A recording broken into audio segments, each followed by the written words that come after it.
Assalamualaikum warahmatullahi wabarakatuh. Pada video kali ini akan membahas dua materi sekaligus, yaitu mengenai perhitungan sampel pada persoalan satu sampel dan persoalan dua sampel. Yang mau dibahas pertama kali adalah persoalan satu sampel. Persoalan satu sampel itu sebenarnya cukup sederhana sih sebenarnya. Kita hanya ingin melihat proporsi atau prevalensi satu kasus itu aja. Kayak gitu, nggak ada yang namanya nanti ada variabel lain gitu, ada proporsi lain, itu nggak ada. Hanya satu kasus saja. Misalnya kita ingin melihat prevalensi kanker, prevalensi diabetes, prevalensi atau apapun itu yang dia tidak ada cross step nanti. Tidak ada variabel lain yang ikut berkontribusi, nggak ada. Jadi cuma pengen lihat aja di sini proporsi atau prevalensi suatu kasus, terus ada populasi, terus juga ya cuma itu aja ya, prevalensi satu kasus di populasi, nggak ada nanti yang namanya proporsi exposure terhadap outcome, terhadap apa tuh nggak ada. Jadi cukup hanya itu saja. Nah, itulah mengapa dia disebut sebagai satu sampel. Dia nggak ada yang namanya nanti P1, P2 tuh nggak ada di sini. Jadi kalau dia tuh sebenarnya kalau di buku Lemaitre itu dia ada dua tujuannya, baik itu pada satu sampel maupun dua sampel. Yang pertama itu kita ingin melihat estimasi proporsi.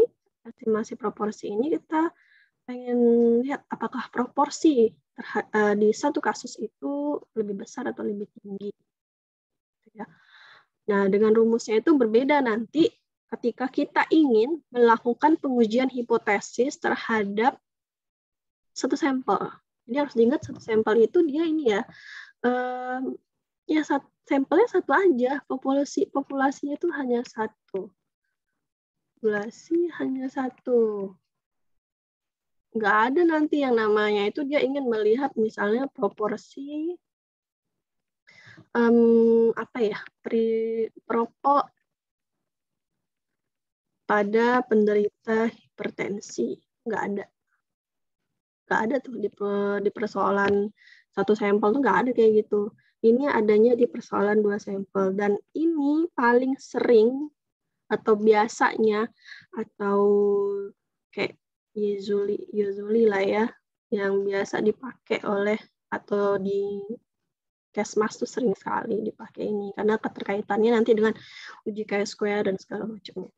Kalau hanya satu sampel tuh kesannya kayak ya penelitiannya cuma penelitian deskriptif aja. Jadi harus bisa dibedain di sini. Tapi nggak apa-apa, kita untuk mempelajari lagi di sini. Rumusnya dengan N sama dengan Z alpha P dalam kurung 1 kurang P per D kuadrat. Bisa lihat N itu besar sampel, Z alpha itu nilai Z pada derajat kemaknaan. Biasanya kalau di Kesmas 95%-nya. 95%, proporsi P itu proporsi satu kasus tertentu terhadap populasi. Jika tidak diketahui besarnya, bisa tetapkan besarnya 50%. Oh enggak ya. Sebenarnya proporsi itu banyak ya. Banyak, apalagi khusus untuk penyakit. Khusus untuk penyakit itu banyak ya. Nggak tahu, mungkin untuk case tertentu ya, saya belum ketemu sih yang nggak ada proporsinya atau prevalensi, jarang banget. Biasanya ada di Diskusnas, ada di WHO, ada, terus di SDKI juga ada, banyak. Jadi nggak ada tuh nama alasannya nanti, oh, nggak ada Bu, saya nggak ketemu, nggak bisa gitu. Jadi dia memang ada, khusus untuk penyakit ya, kecuali kayak penyakit apa yang belum saya pernah ketemu itu. Mungkin kamu langka sekali, belum ada, mungkin itu penyakit nomor 1, the first time in forever yang ada di dunia, bisa dipakai. Tapi kalau seandainya penyakitnya sudah berulang, kayak COVID pun sebenarnya udah bisa dihitung ya. Kasus barunya, insidensinya, prevalensi juga udah bisa dihitung. Kecuali itu untuk penyakit baru, yang baru banget muncul. Misalnya kayak COVID pertama kali muncul. Nah, ya, itu tidak bisa ditentukan proporsi itu prevalensinya, ya ambil aja 50%. Tapi untuk penyakit yang sudah biasa diulang, atau penyakit yang itu diteliti dilakukan research, penelitian kembali, ya pasti ada lah proporsinya. Kemudian D itu adalah derajat penyimpangan terhadap populasi yang diinginkan. 10% kah, 5% kah, atau 1%. Biasanya sih 5% ya, tapi ya tergantung kalian maunya derajat penyimpangannya itu berapa. Nah, ini persoalan satu sampel untuk melihat estimasi proporsi. Proporsi itu di populasi itu apakah lebih kecil atau lebih besar, segala macam. Ya, lebih besar atau lebih kecil, gitu ya. Hanya untuk satu populasi. Populasi hanya untuk satu populasi atau satu sampel. Ya, untuk satu sampel saja, nggak ada dua di sini sampelnya. Nah, ini untuk melihat estimasi proporsi ya. Estimasi proporsi. Nah, ini. Selanjutnya, persoalan satu sampel yang lain adalah kita ingin pengujian hipotesis. Pengujian hipotesis itu nanti ada, kita tuh sering memakai ada hipotesis H0, HA, nah ini. Kalau nanti deskripsi itu biasanya ya, tujuan khususnya nanti ada yang ingin melihat hubungan, ada yang ingin melihat pengaruh. Nah, inilah biasanya kita pakai yang ini, ujian hipotesis. Biasanya ya. Kadang terkait dengan tujuan juga, nanti ada hipotesis juga. Gitu. Tapi ini hanya untuk satu sampel. Hanya satu sampel. Hanya misalnya kalau kayak kanker, kayak saya jelasin tadi nih hanya di ini aja, hanya di hipertensi aja nih. Hanya di hipertensi di penelitian kita. Gitu. Nggak ada yang namanya nanti proporsi perokok terhadap hipertensi, itu nggak ada. Tetap satu sampel. Jadi yang bisa dibedakan di sini satu sampel dan dua sampel itu di sini ya. Kalau dia hanya ingin melihat misalnya hipertensi saja, nah berarti itu satu sampel. Tapi kalau seandainya nanti ada perokok terhadap hipertensi, atau mungkin nanti aktivitas fisik mungkin ya, aktivitas fisik terhadap hipertensi, ini masuk ke soalan dua sampel yang akan kita bahas selanjutnya. Rumusnya dapat dilihat di sini, N sama dengan Z alpha, akar P0, kurang 1 kurang P0, ditambah Z beta, akar PA, dalam kurung 1, kurang PA mangkat 2. Dibagi PA kurang P0. Ini nilai mutlak sih sebenarnya. N itu besar sampel, P0 itu proporsi atau prevalensi kelompok tertentu, PA juga proporsi atau prevalensi pada kelompok tertentu, Z alpha itu derajat kemaknaannya, Z beta itu kekuatan uji power. Sama aja ya. Nilainya sama, Z alpha itu sama, ada 90%, 95%, dan 99%. Gitu. Ini, Bu, tapi ini nanti bakal mirip ya, mirip dengan rumus persoalan dua sampel. Persoalan dua sampel yang pengujian hipotesis juga. Tapi bedanya adalah kalau satu sampel, ya nggak ada yang ini tadi. Ada nih. Dia hanya ingin kalau PO-nya itu adalah ya tetap, itu adalah prevalensi hipertensi. Misalnya nanti tahun berapa ya? Tahun 2011. Nah, ini nanti prevalensi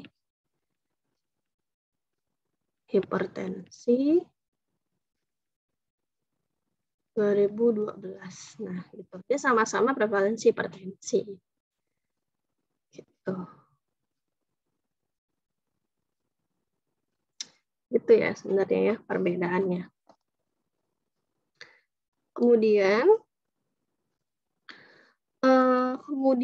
akan dibahas, ini harus paham dulu ya, arti satu sampel dan dua sampel. Harus paham betul perbedaannya di mana. Kalau satu sampel yang bisa diingat tadi, kayak contoh ini aja, hipertensi, perokok dan hipertensi.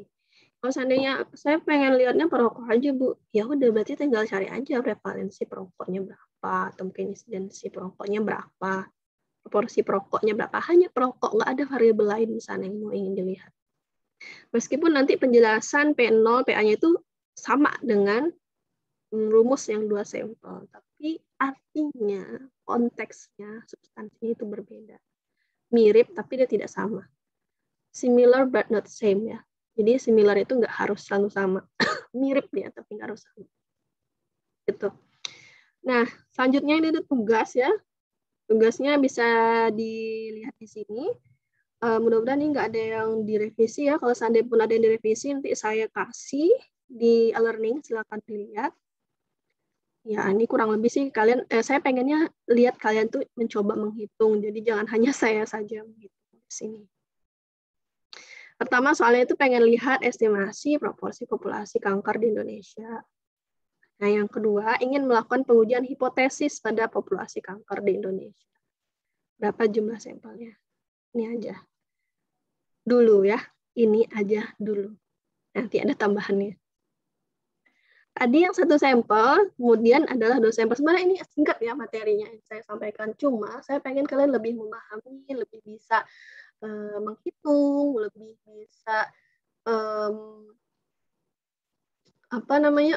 memunculkan, oh ini loh jumlah sampelnya untuk masing-masing perbedaan sampel. Yang satu sampel, yang 2 sampel, yang ingin melihat estimasi proporsi, yang ingin melihat pengujian, atau ingin melakukan pengujian hipotesis. Tuh. Nah, kita masuk lagi persoalan 2 sampel. Persoalan 2 sampel ini, dia ada perbedaan antara 2 proporsi populasi yang memberikan suatu parameter baru, biasanya disebut P1 dan P2. Dalam bidang epidemiologi biasa disebut risk difference, perbedaan absolut.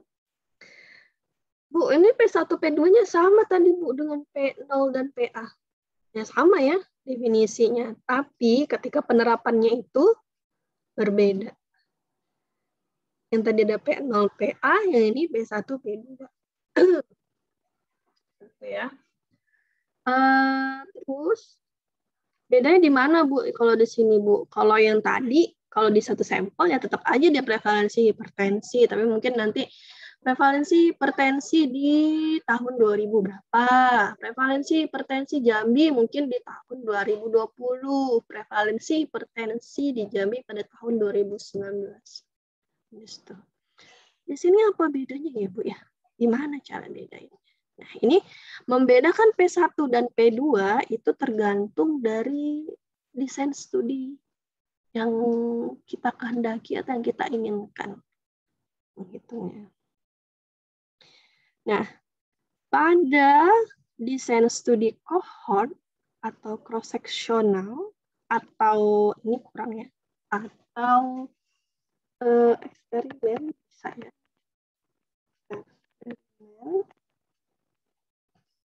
P1 itu adalah proporsi bayi yang mati pada usia ibu kurang dari 20 tahun. Proporsi bayi yang mati pada usia ibu kurang dari 20 tahun. Nah, berarti proporsinya itu adalah ini proporsi bayi yang mati pada usia kurang dari 20 tahun. Berarti A dibagi A tambah D. Itulah proporsinya. Nah, selanjutnya P2-nya itu adalah proporsi bayi yang mati pada usia ibu lebih sama dengan 20 tahun. Berarti proporsinya itu adalah C tambah D. Inilah proporsinya. Gitu. Jadi proporsi, jadi P1 itu tidak sama dengan P2. Harus diingat ya. Atau P1 itu bukanlah 1 kurang P2. Ini harus diingat sekali. Harus diingat. Ini pasti berbeda. P1 itu tidak sama dengan P2. P1 itu bukanlah 1 kurang P2. Harus diingat. Ini penting banget. Penting. Nah, harus diingat. Ini untuk desain studi, kohort, konseksional, ataupun eksperimen desain. Penghitungan sampelnya yang harus diingat tuh. Harus paham dulu P1, P2-nya gimana. Nah, maka dari itu, nanti ketika sudah dapat N-nya, jumlah sampelnya, ini kan hanya untuk satu kelompok saja ya. Hanya untuk satu kelompok ini. Nih. Ini N-nya itu N satu kelompok saja. Nah, nanti ketika udah masuk ke rumus, udah dapat N-nya udah dapat ya, udah masukin ke rumus pengujian hipotesis misalnya persoalan 2 sampel. Harus dikalikan 2 lagi. Karena itu untuk menghitung kelompok yang ini. Soalnya nanti dapatnya 1000. Nah, harus dikali 2. Berarti 2000 total sampelnya. Terus pahami dulu ya. Proporsi untuk desain studi cohort, cross-sectional, ataupun eksperimen. Nah, proporsi pada desain studi case control. Proporsi pada desain studi case control itu P1-nya adalah proporsi bayi yang mati pada usia ibu kurang dari 20 tahun. Itu ya, proporsi bayi yang mati pada usia ibu kurang dari 20 tahun. Berarti itu adalah A dibagi A tambah C. P2-nya adalah B dibagi B tambah D. Itu P1, P2-nya. Dia tuh untuk kelompoknya ini. Jadi harus diingat sama dengan desain studi cohort, sama dengan desain studi cross-sectional, sama dengan desain studi eksperimen. P1 bukan tidak sama dengan P2. P1 itu bukanlah atau tidak sama dengan 1 kurang P2. Terus diingat ya, ini nggak sama nih. Penting. Bukan pening ya, tapi penting. Penting. Nah, nih harus diingat ya. Berbeda tadi ya rumusnya ya.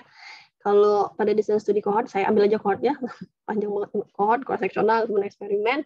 A-nya itu adalah P1-nya itu adalah A per A tambah B, P2-nya itu adalah C per C tambah D. P1 tidak sama dengan P2, P1 tidak sama dengan 1 kurang P2, harus diingat. Nah, untuk desain studi case control, P1-nya itu adalah A per A tambah C, sedangkan P2-nya adalah B per B tambah D. Harus diingat lagi, P1 tidak sama dengan P2, P1 tidak sama juga dengan 1 kurang P2. Atau P1 bukanlah 1 kurang P1 ya. Enggak, bukan. Atau ini sama tidak sama dengan juga 1 P1. Dia ada proporsinya sendiri. Dan ini tetap dikali 2 nanti setelah mendapatkan N-nya. Karena ini hanya untuk satu kelompok saja. Kelompok ini belum. Tuh, kalau yang tadi satu sampel udah selesai di sana, ya udah dapat semuanya. Kalau ini beda lagi ceritanya. Dikali 2. Tuh. Nah, rumusnya juga cukup berbeda. Kalau yang untuk ini ya, estimasi perbedaan antar dua proporsi. N, nah nanti kalian kalau seandainya udah masuk rumus ini dapat N misalnya ya, untuk yang 2 sampel. Untuk yang 2 sampel itu udah dapat rumusnya, misalnya udah kalian hitung nih untuk melihat estimasi perbedaan antar dua proporsi. Udah dapat N-nya, kayak tadi saya contohin 1000. Ya harus dikali 2 lagi untuk N total. N totalnya harus dikali 2. Berarti 2000. Sama aja ya, kurang lebih penjelasannya. P1, P2. berdasarkan yang sudah saya jelaskan tadi, tergantung desain studinya apa, terus tergantung lagi dengan jenis apa. Kalau seandainya 2 sampel ya berarti sesuai dengan desain studinya, cohort gimana, cross-sectional gimana, eksperimen gimana, dan juga ingin menguji apa, estimasi, melihat estimasi kah, atau ingin melihat atau melakukan pengujian hipotesis. Sudah saya jelaskan di slide sebelumnya. Z alpha-nya kurang lebih sama ya, 95%. Terus penyimpangan biasanya 5%. Kalau seandainya mau 1% nggak apa-apa juga, dicoba aja nanti gimana. Nah, ini ada tugas juga nanti ya. Ada tugas juga, tapi biasanya dipakai sih D-nya itu adalah 5%. Tuh. Ini untuk persoalan 2 sampel yang estimasi perbedaan antara 2 proporsi. Nah, di persoalan 2 sampel pun, dia memiliki pengujian hipotesis untuk 2 proporsi. Nah, di sinilah adanya P1, P2. Kalau yang satu sampel tadi, P0 dan PA. Kalau ini P1, P2. Dia mirip, tapi nggak sama. Konteksnya berbeda. Udah saya jelasin tadi ya, saya luruskan lagi kalau seandainya tadi salah. Dia itu mirip, tapi konteksnya berbeda. Cara pencarian datanya juga berbeda.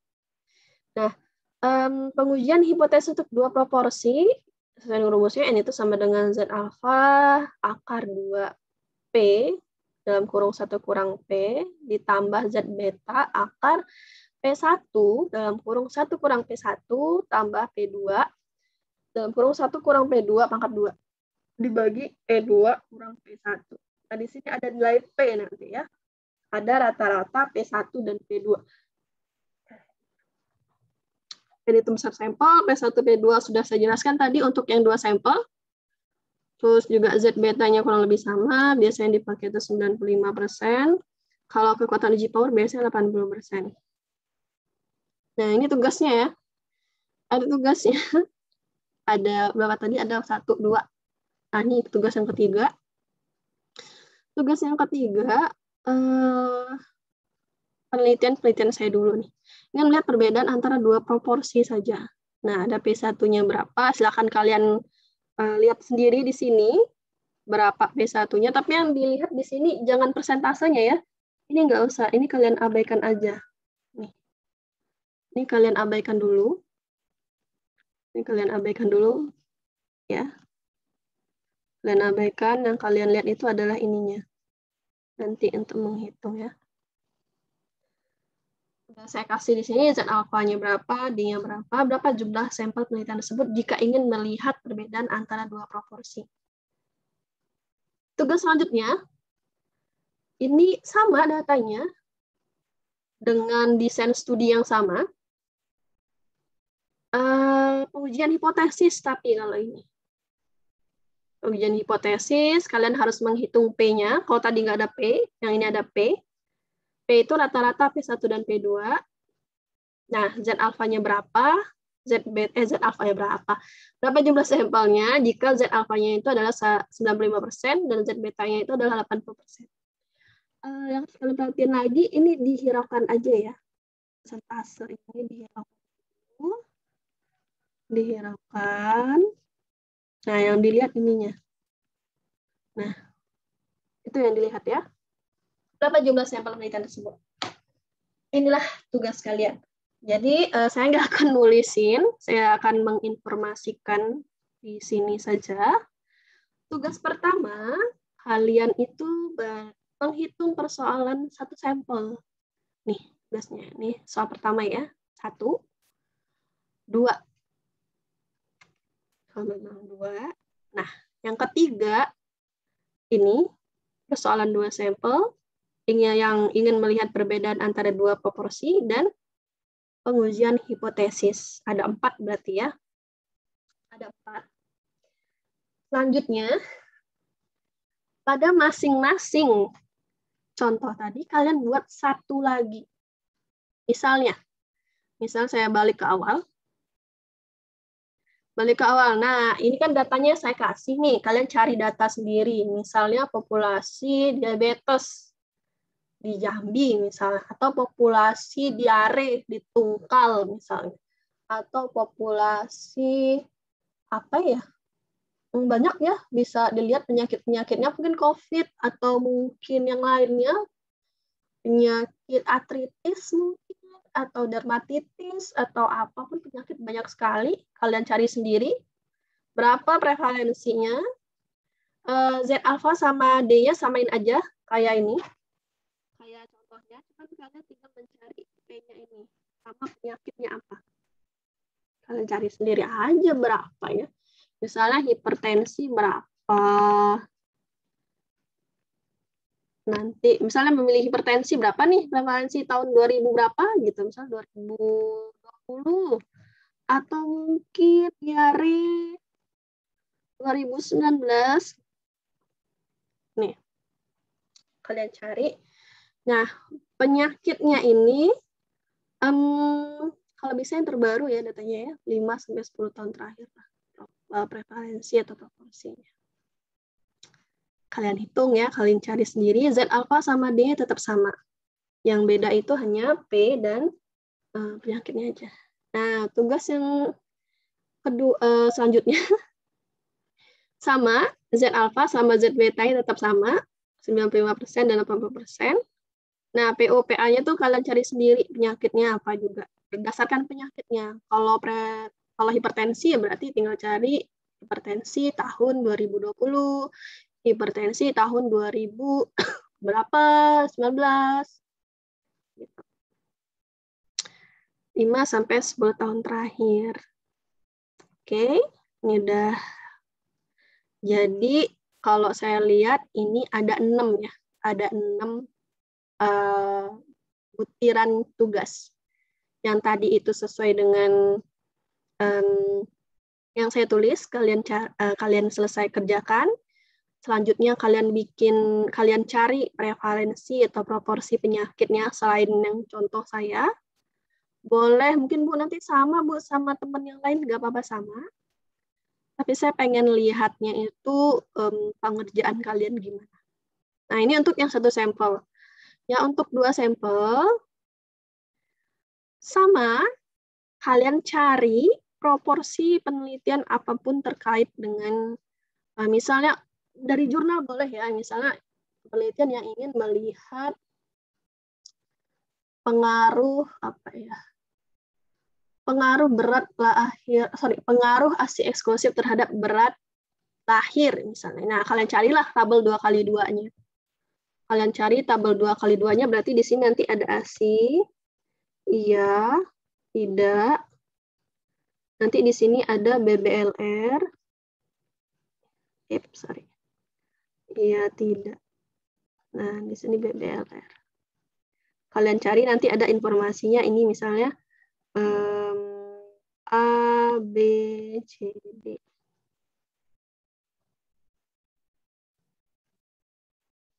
Nah, ini tugasnya. Bebas penyakitnya apa aja, kasusnya apa aja bebas, mau desain studinya apapun bebas juga. Tapi dia 2 sampel.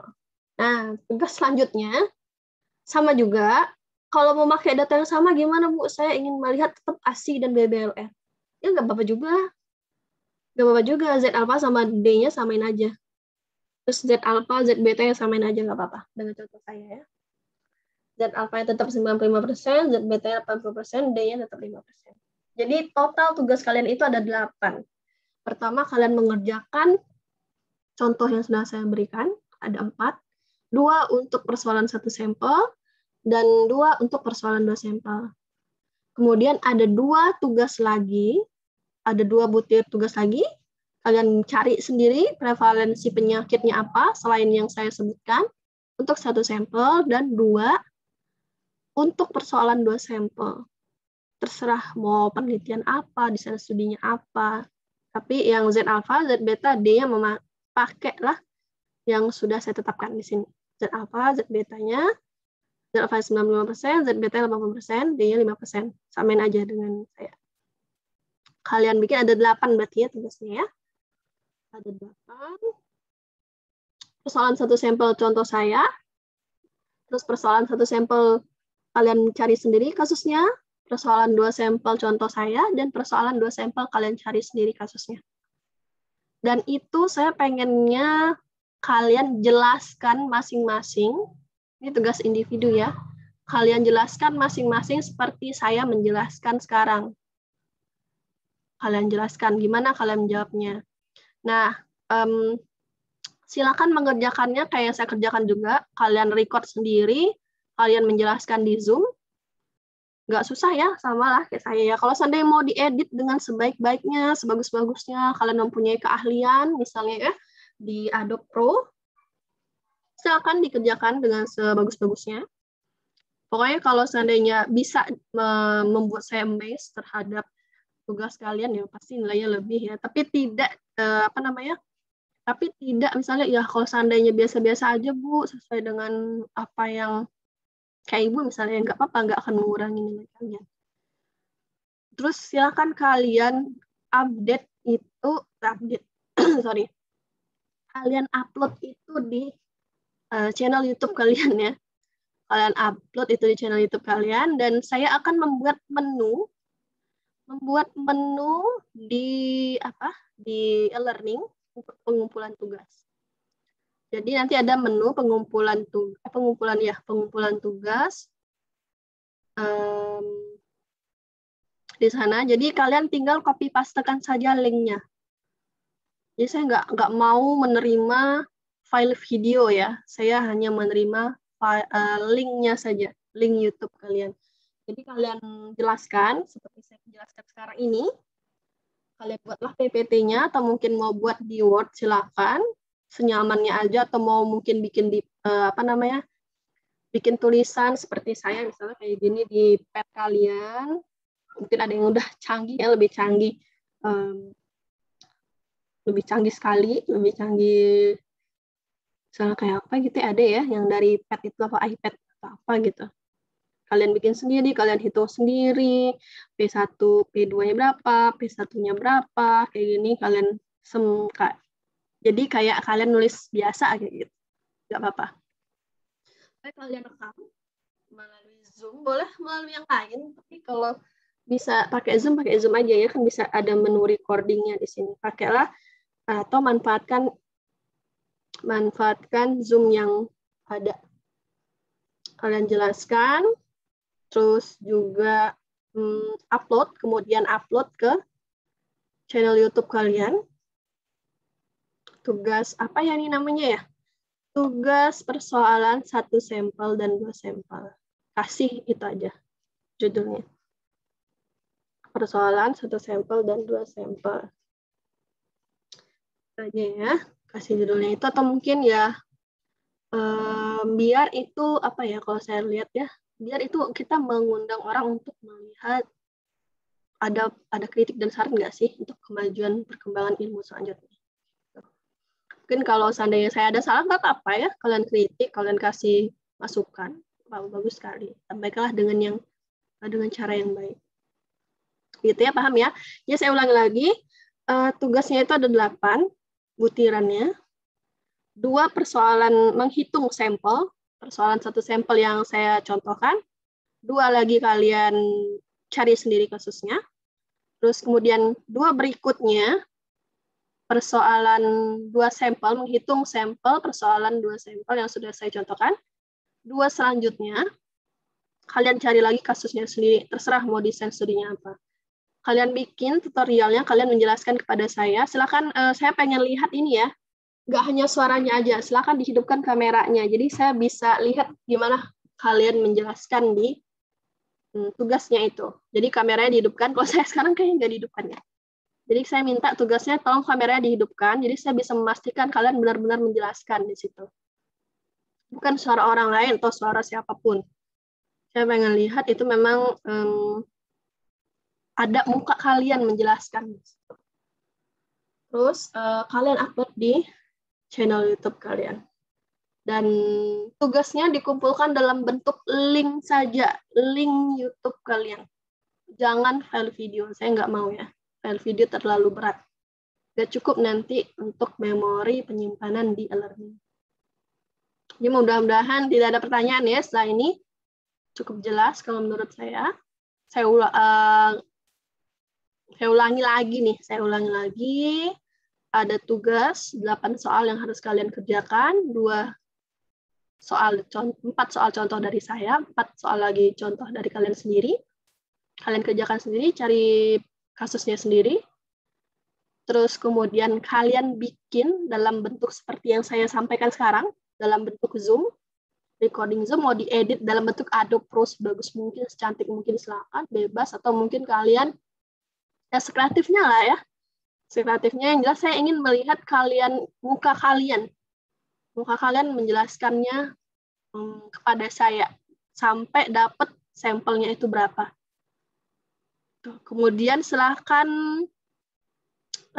saya pengen lihat pokoknya dalam video itu saya pengen lihat muka kalian sampai dapat sampelnya berapa, kalian mengerjakannya bagaimana, terserah senyamannya aja.